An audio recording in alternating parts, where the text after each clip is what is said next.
My name is Tracy. I'm the program manager in the Center for Global Education. This Spain semester program is one of the programs that I manage. So I'm really glad to be here today to share more information with all of you about this program. We're also joined by Professor Brian Larkin. He'll be the faculty director on next spring 2026 program, and you'll hear from him in a bit more about his course that he'll be teaching. So let's dive right into this Spain program. This Spain program is located in southern Spain in Sevilla. Sevilla is a city that has about 800,000 people, so it's larger than St. Joe, of course, but it's not a huge metropolis compared to other cities in the world. It is about 2.5 hours on a high-speed train from the capital city of Madrid.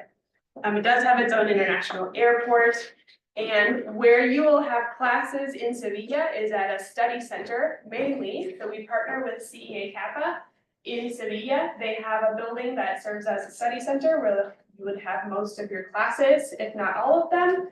And we also have a partner university called UPO, that's Universidad Pablo de Olavide, and they have additional courses that you can take as well. So it's a hybrid program with a study center and a local university. Housing on this program is with Homestays, and we'll share lots more information about all of those details in the slides to come. So I'm going to call on our alum to share some highlights about the city of Sevilla, some things that you can see and do in the city. Yeah, for sure. There's a lot to do in Sevilla. It's definitely not huge, but there's a lot to do. You can see Las Cetas, it's just like the mushrooms.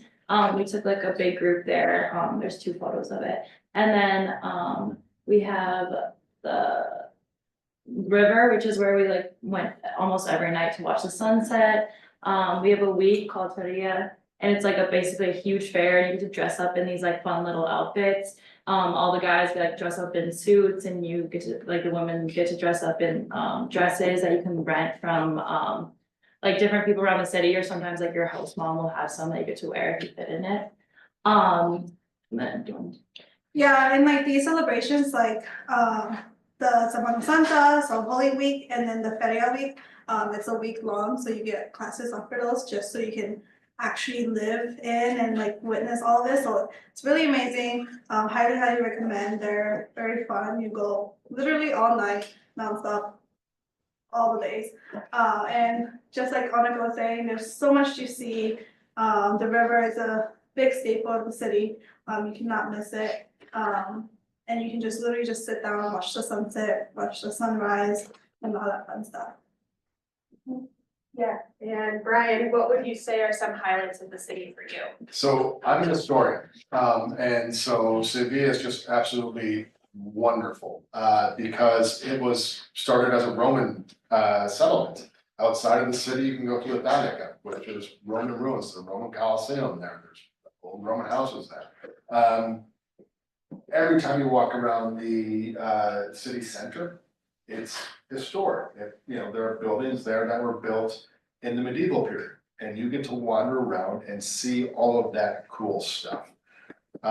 You'll learn in your Spain courses and in my course that your history courses, if you take one, that southern Spain was controlled by Muslim empires for a long time, and there's really cool Islamic architecture throughout Sevilla. It is just mind-blowingly cool. So I'll just leave it at that. You will see it all. It will be wonderful. Even if you don't like history, just seeing the architecture, you'll go, oh my God, that's amazing. So our students have found that Sevilla is really an incredible city to study abroad in. So this is more of the study center itself. So as Brian mentioned, the study center is located right in the city center, and it contains different classrooms, different staff offices. There will be staff there who speak English, but are there to help you also practice your Spanish. They are from both Spain, the US, and so they are there to support you as well. There's computer access, Wi-Fi access, and a wealth of resources for you at this study center. different lounge areas for you to gather in, different study spaces. Like that. So sometimes you'll be in the classroom for your classes and other times you'll be out in the city visiting a museum or visiting a church or doing some sort of tour out and about. So I'll call on Annika and Jackie to share a bit more about what classes you took at the study center. What were some highlights for you with your classes? Yeah, so since I'm a bio major, I wasn't able to really take any bio classes while I was abroad, so I kind of focused on my integrations curriculum, like getting rid of those required courses. But one class I took was a healthcare class to kind of like still like not go so far away from the bio realm, but like still it'll stay in it. And it was like a really cool class that like taught you all about the like different cultures of like Spain versus the US and like how the healthcare systems kind of work. So I definitely recommend that class if it's still going and if you're interested in that. And then also we have a full like seminar class where like you would take a class with all of the students from CSB, SJU. Kind of just, it's probably gonna be different every year, but we mostly focused on like the history and learning about the culture and like immersing ourselves in it. As a sociology major, there were some social classes there, so I took a sociology class while abroad. Same as Annika, I really wanted to get rid of like my art credit or requirement and then my upper theo. So we took upper theo class there as well. And then I took a Spanish cinema, which covered my art, which was really fun. We just watched Spanish film and it was really just like, all the Spanish class was really fun to just take a class that's not in English. If you're a Spanish studies person, a lot of people really enjoy that class just to practice and just to, I know you have to get that requirement out to take Spanish courses. So Spanish cinema is a really great one, as well as the world religions classes over there as well. Yeah. And there's courses taught in English and Spanish, so you can choose like how many you want and, or you can just do all English and then like your Spanish class, but.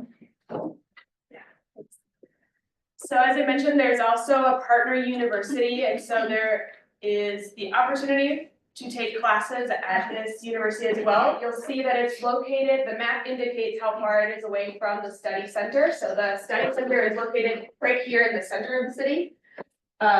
There is just like a half hour, 40 minutes it's indicating, ride on public transportation to get out to this partner university. So we would recommend if any of the courses at the partner university look like they would fit for your major or they just look interesting to you and you'd like to take them, you can take either one, maximum of 2 courses at the partner university just based on how far away it is and the commute time that you would need to consider in order to get there. But our students have taken classes there and they've transferred back to St. Ben's and St. John's to count for their major or minor. And so we found success as well by having this additional option for you to take a class at the partner university. Your classmates here would be other international students who are in Spain also studying abroad. They might not be necessarily from the US, they might be from other countries around Europe, but you would be with other study abroad students. At the study center, you would be with other study abroad students from the US. About how many students total would you say there were at the study center? I don't know, there was quite a bit for sure. It's over 100. Yeah, but you don't really see all 100 at the same time. But you do have some other people from the States in your classes, so it's great to like branch out, meet new people, meet new friends. I still have friends from Colorado and Miami that I like met studying abroad, so it was really nice to connect with them through CEA. But yeah, I didn't take classes at UPO because I didn't want to travel that long to go to class, because that's like time out of my day. But I know some people that went to UPO and they really enjoyed it and had a great time over there. And I'll turn it over to Brian now for a bit more introduction for yourself and then your course. All right. So yeah, I'm Brian Larkin. I teach in the history department here. I've been at St. John's, St. Ben's. This is my 25th year. You may be asking yourself, why is somebody in the history department leading the program in Spain? In my particular case, I studied Latin history. Latin American history. That's what I research and write on. And I particularly study colonial Latin America when Mexico and, well, the rest of Latin America were colonies of Spain. And so I know, I've studied a lot of Spanish history. I've lived in Spain. It's super cool. In fact, the archive where the colonies sent their documents back to Spain, it's in Sevilla. It's right next to the study center. So I've lived in Sevilla before. I'm really looking forward to going back. It's gonna be really exciting. I led the study abroad program in Spain twice before when it was in a different city. So this is gonna be the first time leading the program for me when it's in Sevilla, and I'm really looking forward to that. I'm looking forward to helping you learn Spanish if you're interested in that. The course that I'm going to teach, I am an historian, so it is going to be about Spanish history. It is going to count as your cultural and social difference systems course. So that's the upper level cultural and social difference class. Because of that, the topic has to be on race and ethnicity and gender. We are going to focus on those topics, essentially looking at social difference. How did the idea of race come to be? You may think, oh, race is, hey, that's been around forever, but it hasn't. It's relatively new in human history. That way of categorizing human beings according to perceived differences in biology. Spain, because of its colonies in the Americas, because of its exploration along the African coast in the 1400s, along with Portugal, plays a really outsized role in the development of the concept of race, something that we live with today. We're going to be looking at how Spaniards thought about difference before the invention of race, how they really birthed the idea of race, and then how it transformed over time. So that's what the course is going to be about. We're also going to do other things in the class. It's going to be kind of schizophrenic because part of the class is going to be processing your experience in Spain. So sometimes we'll be doing historical stuff. We'll be visiting sites in Sevilla itself, looking at how that history is just embedded in the architecture and the layout of the city, the art in the city. Sometimes we'll be reading, and other times we'll be processing your experience of Spain and making sense of it. So that's what we do. Anything else? I think that covers it. All right, and I'm really looking forward to meeting all of you. If you have any questions, I'd be very happy to sit down and chat with you. So Brian's course will be the only required course that you all will take, and you'll take it all together. So it's only for St. Ben's and St. John's students. And then this will be the only course where you're all together. All of your other courses, you'll be, like I said, with other classmates from other institutions as well. So the study abroad seminar is 4 credits. And in addition to that, you'll have to take a full course load that amounts to between 16 and 18 credits, just like a normal semester would be on campus, is what we require for study abroad. So you'll have that required study abroad seminar for 4 credits. In addition to that, everybody will need to take at least 1 course in Spanish. So that might be a Spanish language course, or that might be an elective course that you take in Spanish. So the prerequisite for this program is Hispanic Studies 112. That's 2 semesters of college level Spanish. As long as you have that, you can be accepted into the program. And if you have not completed 8 credits beyond Hispanic Studies 230, then you would need to take one of these 200 level Spanish courses. So that would either be 211. If you take that course, you would fulfill your language requirement for the integrations curriculum in Spain, and then come back and be done with that. Or you could take 230 if that's your next level, or 270 if you've already taken 8 credits beyond 230. Then you could look at some elective options that are taught in Spanish, and there's quite a few as well. So just some of the electives that are available for you to take include an internship. That's an optional internship on this program. There's also community engaged learning. That's an option for students on this program. You can complete either of those in English or Spanish.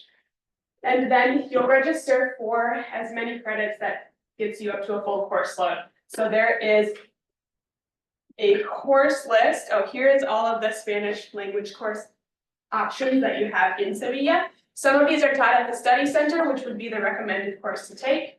Others are taught at UPO, so they exist as an alternative option if the study center courses don't fit into your schedule. So lots of options for you there. In addition to that, there is an extensive course list, and this is linked on our global portal. So if you look at the global portal, which is where we have our application, you can go to the Spain brochure and find the academics tab. This is not all of the courses, it's just a snapshot of some of the courses that are offered in Spain.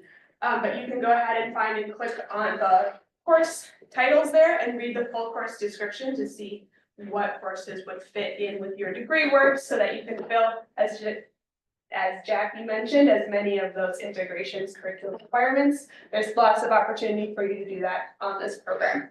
There are also some courses that are pre-approved to transfer back from majors or minors. So like the global health that's listed in red, that course would transfer back to count for the global health minor. There are other courses that I don't see here currently, but that are pre-approved to count for certain majors. GBUS is one of them. Any course that's taught in Spanish will count towards a Hispanic studies major or minor, including the internship or the community engaged learning. So lots of opportunity there for you to fulfill your graduation requirements. So I encourage you to check out that course list. And I'd like to talk a little bit more about the internship option. So this is an optional 6-credit internship for you on this program. It would require you to spend 20 hours on site. You'd be placed with a small to mid-sized company. More than likely, there are some alternate placement options in Sevilla as well. But it would be a total of 240 hours throughout the entire semester. That's why it's 6 credits. So if you opt for this internship, then you would only have your other Spanish course and then another 3-credit elective to take to fill your course load. So this is a serious time commitment, but it's also an incredible opportunity for professional experience. We've had students have placements in the past at like a law firm. They've done placements at a tour agency or travel agency, the Red Cross. If you're an education major, which I've heard a couple of you are here, there's incredible placements for teaching English or just associated with education. So this could be a great opportunity for you as well. So if you're interested in this internship option, you would start an application in the spring after you're accepted onto the program, and we would match you with a career coach from CAPA, that's our partners. They would have some Zoom interviews with you. You would give them your resume, your cover letter, your statement of interest. They would match your professional interests, your major, and they would see what sort of placement would be good for you in Spain so that it is really tailored to your interests.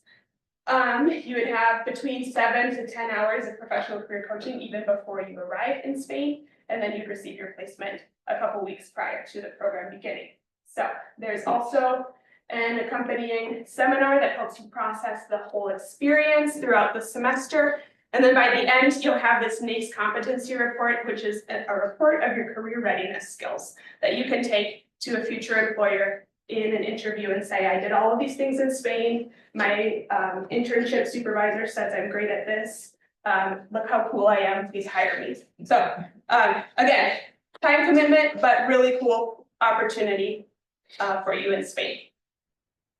If that sounds a bit too intense, but you're still looking for a way to integrate into the community in Sevilla, there's also this community engaged learning class, and that one would be, it would meet twice a week, and you would have one class that is in the study center, and the other class time that you would have been meeting is when you go out into the city and you go to your placement location, and it's essentially volunteering for credit. So they have placements in both English and Spanish. If you do your placement in Spanish, that transfers back for Hispanic studies credit. So some example placements that we've had in the past include working with an organization that works with vision impaired people, an organization similar to Special Olympics, and also working at a soup kitchen. Did either of you do this option? No. No.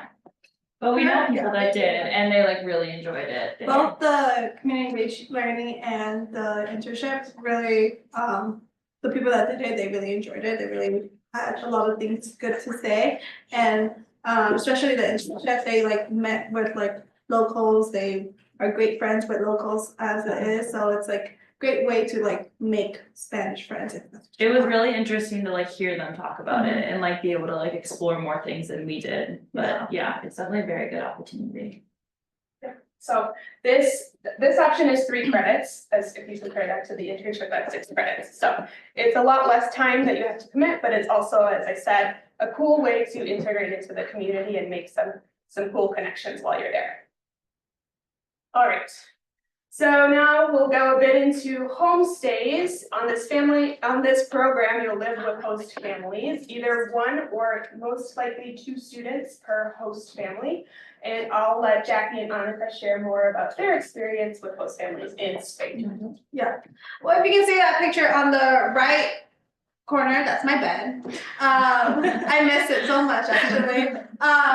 But as you can see, I actually had a roommate with me, so my friend, we got paired with the same host family, but we got our own rooms, which is really nice. So that's my bed, had a nice window to look out to. It went right to like the main alley there, so I got a little desk, and then that big little 2 doors is my closet. So very good amount of space. Don't overpack for sure, because you're gonna buy a lot of stuff over there. But very good space. To complain, we had a bathroom, and it was really nice just to be there. Host families are really, really nice. I love my host parents. My host mom can really make some great food. And I miss her cooking so much. They would feed you 3 times a day for sure.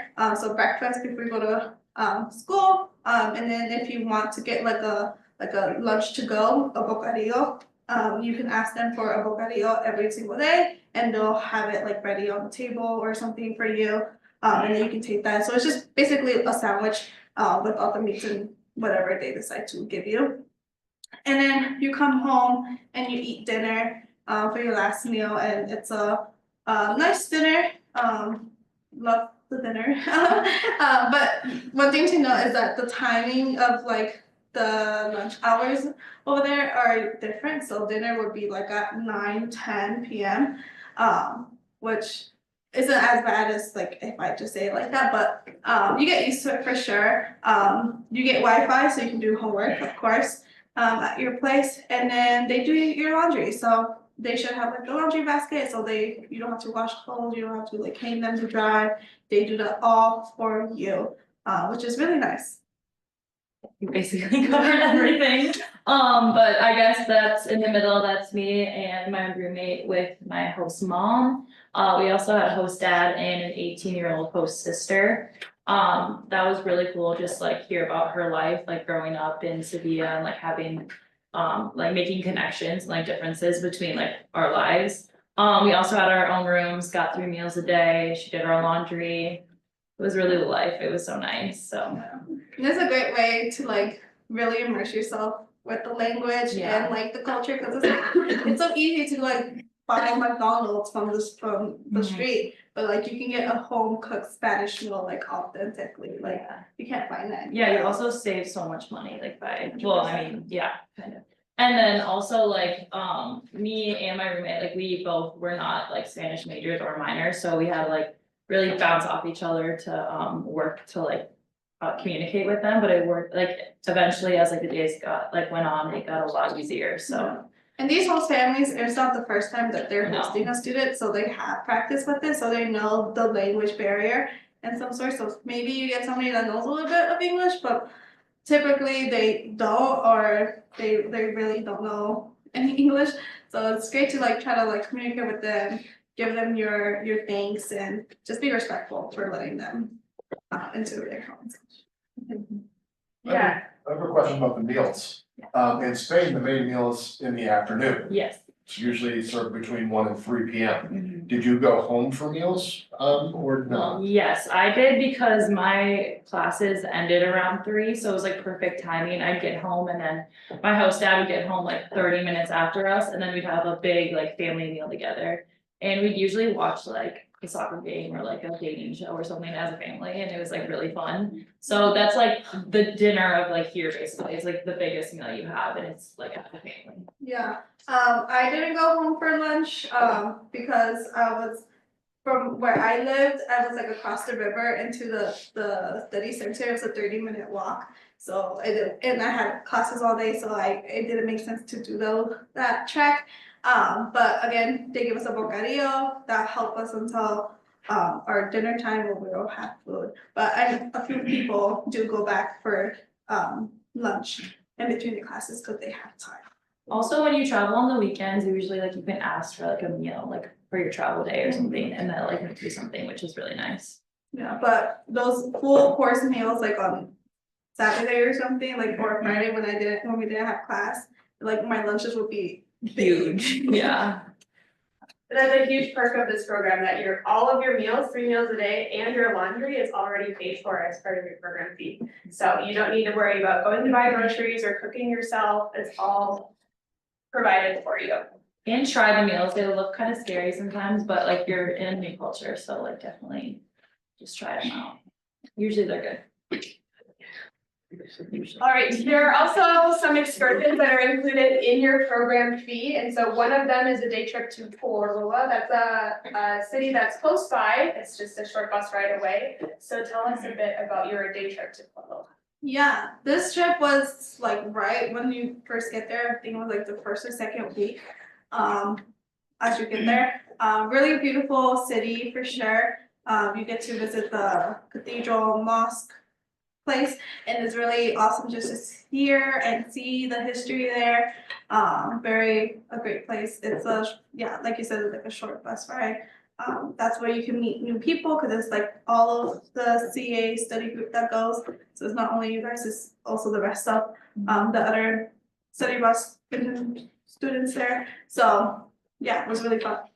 Yeah, I definitely think that's the time where you like are able to connect with each other and with other people, especially because it was, like so quickly into the program, so it's definitely, time to meet each other and learn more about each other. Then the next one would be over to Granada. This is another city nearby. This is an overnight excursion. It's a bit further away. But what things did you see in Granada? We went to the Alhambra, and we went to the Alhambra, so it's just this big compound, like it's a mosque, right? I forgot, oh my god. Well, Oh my god. It's a really beautiful place, a lot of architecture, very beautiful, lots of pictures. But when we went, it was a little gloomy, it was rainy, it was very cold too, but we made the most of it. Very hilly as well. The rocks are very slippery. Yeah, right. But very wonderful. It's a 2-day trip, so you can actually like spend that night like just wandering around, like meeting new places. And as you go to this program, you'll learn that Spain has 3 major religions. So it has Christianity, it has Judaism, and then it has Islamic culture. So I would say Granada is very much into that Islamic culture. So you get to see the little markets and everything. Very great place to buy some fun little stuff. Granada, oh, sorry. No, I was just gonna say, like, when you do have like some free time on this one and the next one we're gonna talk about, like, definitely use that free time, don't just like sit in your hotel room, there's so much to see in these places, and Yeah, you have a lot. usually these are places like you wouldn't really think to like go travel to like on your own, but you get to like go with everyone else, so it's definitely a great experience. Granada is home to the best tapas in Spain, in my opinion. The size of them is ginormous compared to other locations. So that's what I have to say about Granada. I've had the best churros I've ever had in Spain. So I would have churros and chocolate. And, we'll talk about it in class, we'll talk about more of that, but there's so many things to see and do, in all of these places that I won't go into it now. Sure. The final excursion then that's included in the program fee is a weekend trip to Lisbon, Portugal. So this again is with all CAPA students. You'll bus over to Lisbon. Surprisingly, it's just a bus ride away. And tell us what you saw and did in Lisbon. you said there were hills in Granada, but Yeah, like Lisbon, hills. yeah, be careful. There's, so we had like a tour guide, I think it was like the first day we got there, and it was really interesting because he was able to take us all around like the main areas of the city. And that was a great opportunity to see like the main like architecture and like buildings and such. And then I also remember on the last day, we went to this like art market and it was super fun. We tried like a bunch of new foods and there's different art that you could like buy and just look at, a lot of murals. Yeah. Yeah, really great trip. The bus ride is really long, but it's 100% worth it. But yeah, you can see the wonderful city there in Portugal. Yeah, I had a great time there. And it's towards, like, it's the last one, so you're definitely more, you're like closer with like all your groups, so it makes the bus ride go a little bit better, cause Yeah. like you're all just like having fun and. All friends eventually, so it's fun. Yeah, it's a great way to like, the tour for sure, it's a good way to just do a quick little, I guess tour around the city, in a short amount of time, so. You really get to see a lot for a little bit, so. All right. There's also some activities that are included in your program fee. So some examples of things that students have done in the past are visiting local places, like touring the Plaza de España, you went to a bull ring last year. They've also done a cooking class. And this picture down in the bottom left is a night brigade. So our students went out and they volunteered for an evening distributing products and things to houseless people in Sevilla. What were some of your favorite activities that you did? One of mine was definitely the cooking class, cause it was so fun to like see how it's actually made. And then I like like right before I came to school, I made paella with my mom and it was like so fun, cause I like kind of remembered and well, obviously I had to look up a recipe, but I remember doing that and, also I thought the regatta nocturna was like really interesting, so, being able to like give back to like the community that has been letting us stay with them for 4 months, so. And you become friends with them, they're like so nice and it was like, yeah. really good opportunity. For sure, the cooking class is really fun. I took the food and culture class in Spanish and I was required to go, but I mean, it's really fun to just do. There's a food and culture class in English as well. If you don't want to take it in Spanish, you basically do the same thing, you learn the same thing and you go to the class as well. But highly recommend, very nice to learn about all the foods and the culture between that as well. You can't miss the Plaza de España because it's like literally on the walk there to the study center, so it's an easy way to just like divert and take like a walk around like the gardens. They have like a duck pond, which is really pretty, and they have like these seating arrangements there with all of the provinces, all of like the states in Spain basically, and it's really nice just to walk around, very beautiful. And you can watch flamenco dance. And you can watch flamenco dances and the music there. That's the football stadium. So if you want to watch soccer, if you're a big soccer fan, you can do that. During the time that you're there as well, you get to you can go to the bullfighting thing, and if you want to see a bullfight, that's very interesting. A couple people did that. But yeah, there's lots to see. You do go to a flamenco, not class, but it's like a flamenco performance. Sure, yeah. And one of like the first weeks there, so CA does that a lot too. So they have lots of options to do many different activities there. Great. So you've said a lot already, but if you could pick 3 top reasons why students should choose Spain for study abroad, what would your top reasons be? One, I would say just like immersing. I chose like because I was immersing myself in a totally new culture and like I've never been to Spain, I've never been close to Spain. So I wanted to try something completely new. And this is kind of off of that, but I wanted to like test my Spanish speaking skills, because I knew I know some Spanish, but like I mostly took what I knew from high school and my one class I took here and just went with it, and it ended up working okay for me, but it was definitely very scary in the beginning. But and then 3, I chose Spain. Again, there's just like a lot to do there, a lot of history, the architecture is beautiful there. From all the photos I saw before going, I was like, I know, like, this is where I wanna be, and the weather is just like amazing, it's so nice there. Yeah, my first reason is pretty similar. The culture, the Spanish culture. I'm fluent in Spanish, so I just wanted to see where it all started basically. So that was very fun to like just immerse myself, just speak Spanish for a whole semester, which was really nice. So yeah, that's my first reason. Second reason would probably be like finding new stuff that I like. I always wanted to travel, so I just wanted to step out someplace else than the US and like try new foods.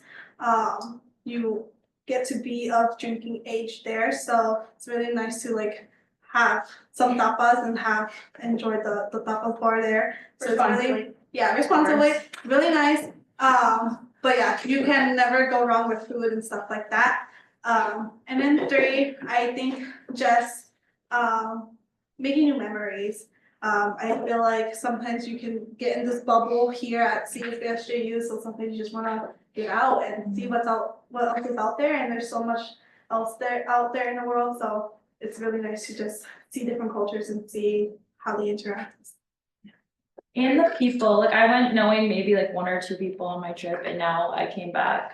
Well, Jackie's now my friend, and just like everyone on the trip, now I like see them out and about, and it's just so much more fun. Like you just have a whole new like 25 whatever amount of people like to talk to. Yeah, for sure our group, we really got connected and we really liked hanging out with each other like outside of the class as well. So it was really fun just to have these friendships build. I'd like to talk a little bit about the costs associated with this program. So this is the snapshot of what the costs are for this coming spring. We do anticipate that they'll increase slightly, just like your tuition increases a bit every year. So will our program fee, just based on normal inflation. But the way this works is that you'll be charged regular tuition like you are for every semester on campus. And then in addition to that, you'll have an education abroad fee. So that program fee, I like to explain as sort of taking the place of your room and board. You won't pay for room for housing on campus, and you won't pay for a meal plan on campus, but you will pay this program fee that does include your housing, it does include your meals, your excursions, all the things that we just talked about is included in that fee. So this coming spring, it's $8,400. Again, it'll increase just slightly for the next spring. That amount plus the tuition, when you combine those two, that's the amount that your financial aid package applies to. So if you receive scholarships, loans, grants, any financial aid, that does apply to that amount, right? Your tuition plus the program fee. So just like you would have it apply on campus during a normal semester, it also applies to study abroad. So in addition to that, there are some estimated out-of-pocket expenses, and these come at different times throughout the application and program cycle. So you'll have to pay an application fee that's $300. That would be due by February 4th.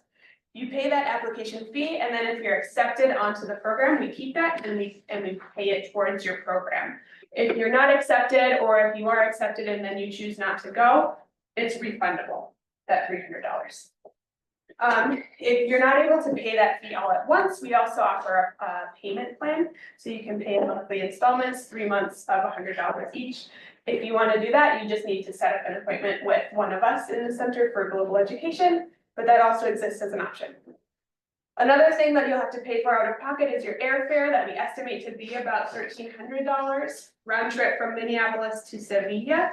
Again, that can fluctuate greatly based on when you book, the deal that you find, all of that, but it on average costs about $1,300 for a round trip. You also need a passport to travel to Spain, so you don't have that, that's an expense that you'll incur, or if you need to renew your passport, you'll also need to pay for that. That's all before you leave, and then once you're on site, there are some things you'll need to pay for out of pocket. So if you need to buy any books or supplies for your courses, we estimate about $150 for that. That can fluctuate based on the classes that you're taking.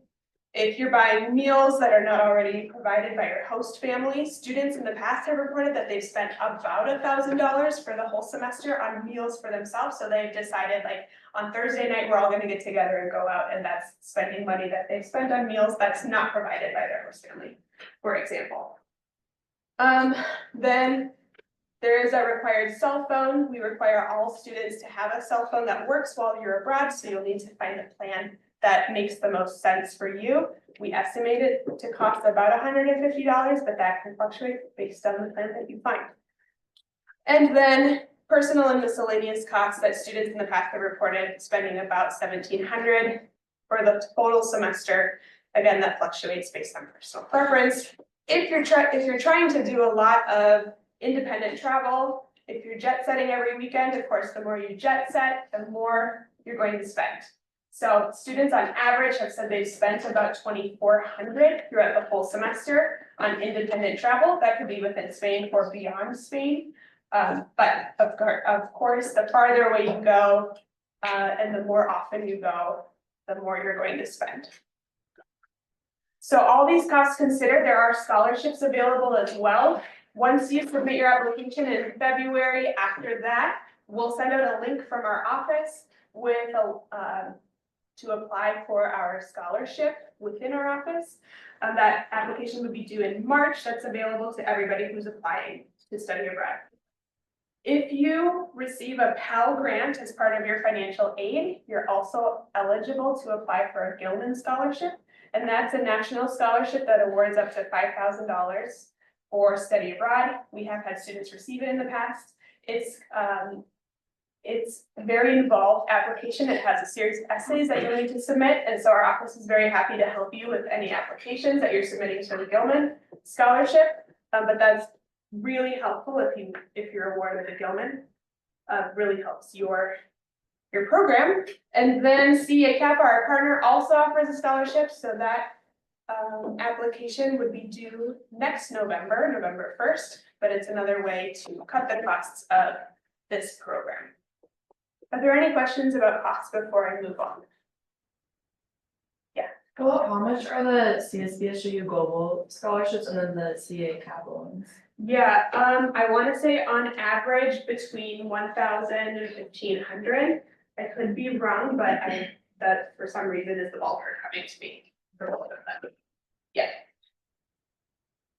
Other questions? Not. Here are some tips for success with your application. So this is the selection criteria, the things that we're looking for.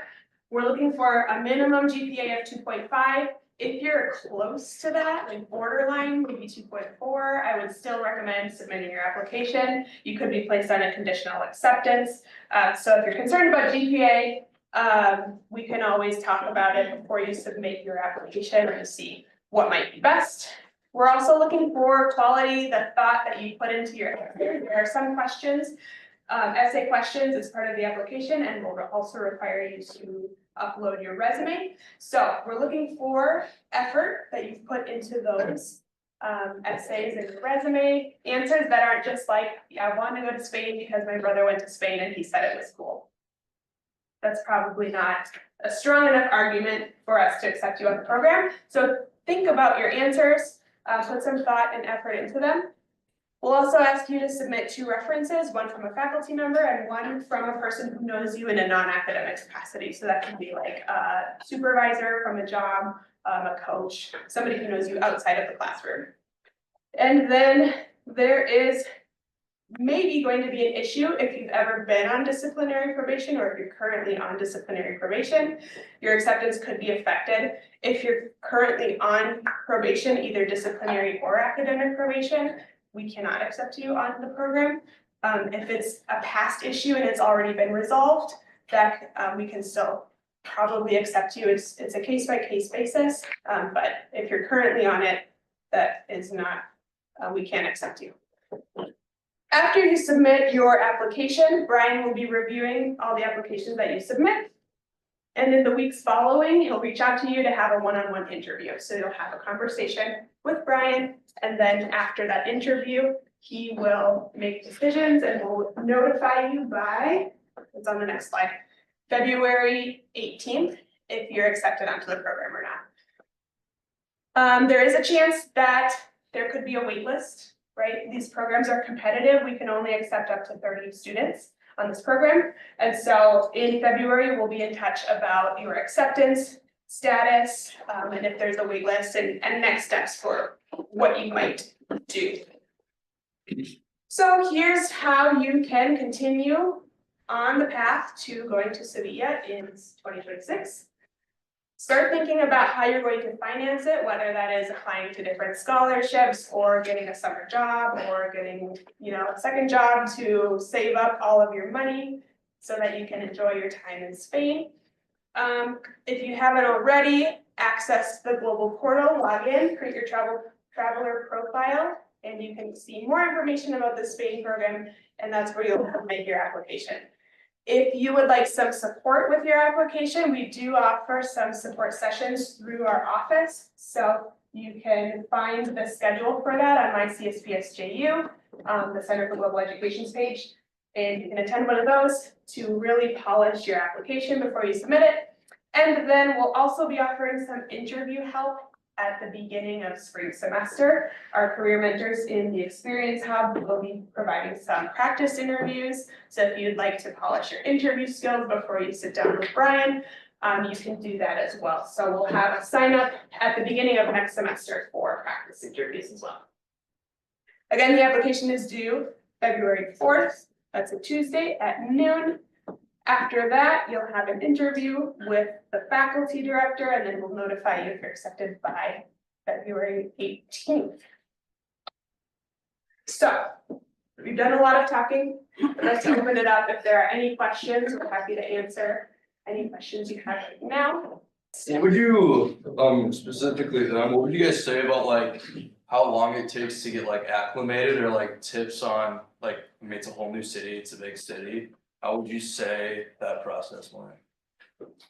I say for me, it was very quick.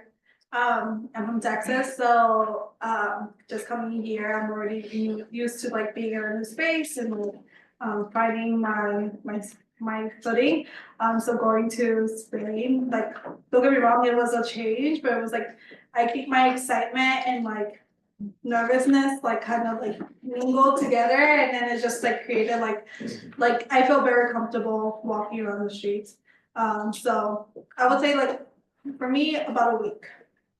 Yeah, I would say like probably a little longer for me, but like definitely the adrenaline of going to like this new place and everything helped. But like the time change that like kind of like put a toll on like the body and like everything. And then also like the different foods and the different timing of like eating and everything. Like it definitely takes at least like a week or two to like get used to everything. But it's just like everything's so exciting. So it really isn't like too bad of a like process. And like even when you have class all together and like during like your sessions, like be honest about that, like be like don't be shy to say what you're feeling. If you're homesick, like 100% respectable, 100% you're gonna get homesick. We had quite a few talks with like people around us, just like that they're homesick or that they're missing home, like it's okay. It's just like you just have to keep on the line, keep pushing, and just like remember that you're in this new cool space and that there's so much fun things to do. So it'll come and go, but yeah, it just depends on how easy you are to adapt and figure something out. I definitely recommend like keeping yourself busy, because I feel like it was like those times when there was like downtime where it was like, I really wish like I was with my friends and family back home, but usually we were doing something like at all times, so it's kind of like we almost didn't have like time to like miss like people, or not like that, but it was just like keep yourself busy, it helps a lot.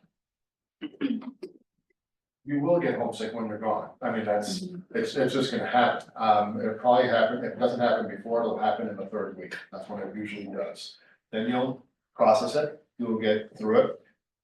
Then you'll go on, and by the end of the program, you are going to be sad to leave Sevilla. I'm like, oh my God, I can't, I have to go. But those down moments are just part of the process.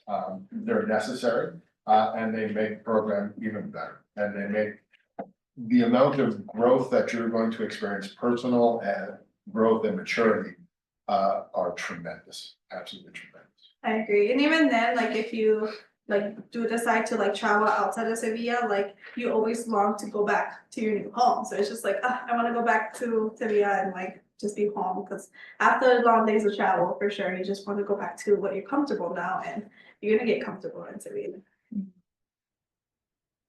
Yeah, I was gonna ask about like the class time layout, like is it similar to here, like a Monday, Wednesday, Friday, Tuesday, Thursday? Like what's the length of each class? yeah, so you have class Monday through Thursday, so you have Fridays off, so it's basically the weekend.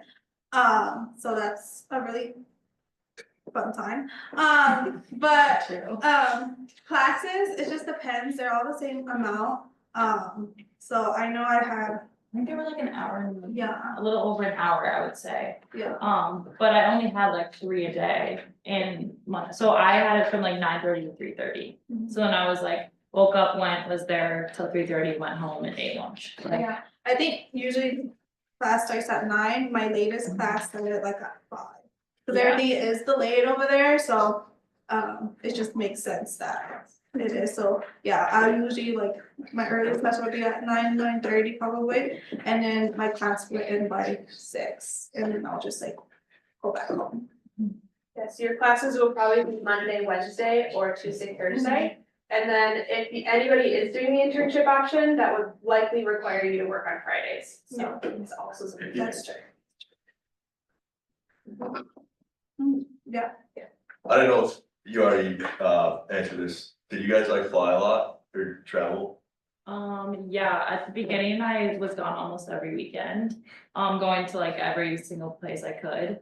Then I finally realized like, what am I doing? I'm missing like all my time, like my weekends in Sevilla. So then, for most of like the second half, I was like in Sevilla, for the weekends, like experience it. It's so fun, like.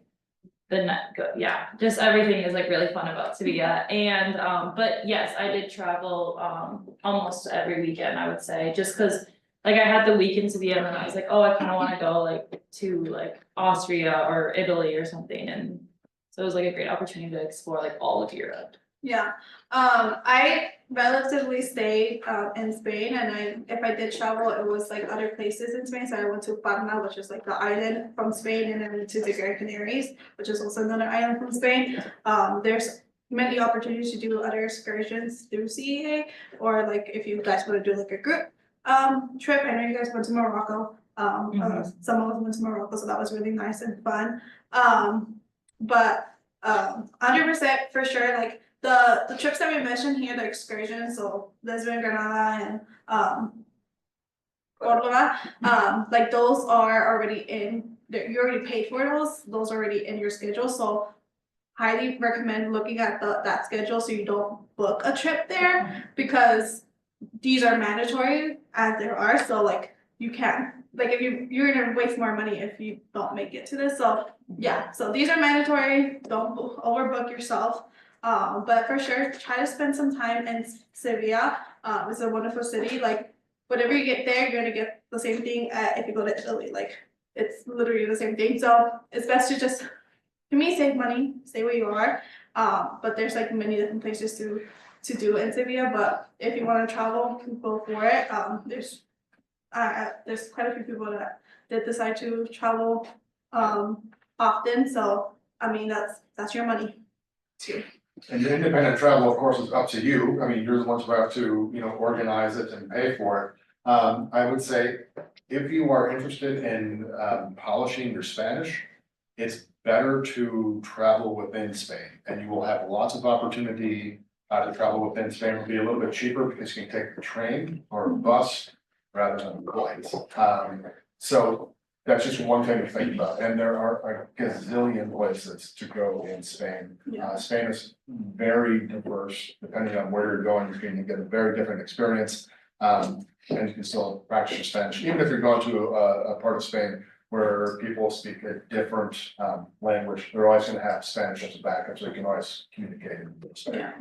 So the trains, if you do trips within Spain, like it's gonna be way more cheaper if you decide to fly out to a different country, so that's what I did, I just stayed within Spain and did a lot of like day trips, like to Ronda, which is like probably like an hour bus drive from Sevilla, which is really pretty, you go to Gadis, which is like a beautiful like beach area there. I went to Barcelona, I took the train there, or I think I flew there. I went to Madrid, so there's many different places, and there's, for sure, like what I was saying, like there's a lot of different cultures, within Spain itself, so.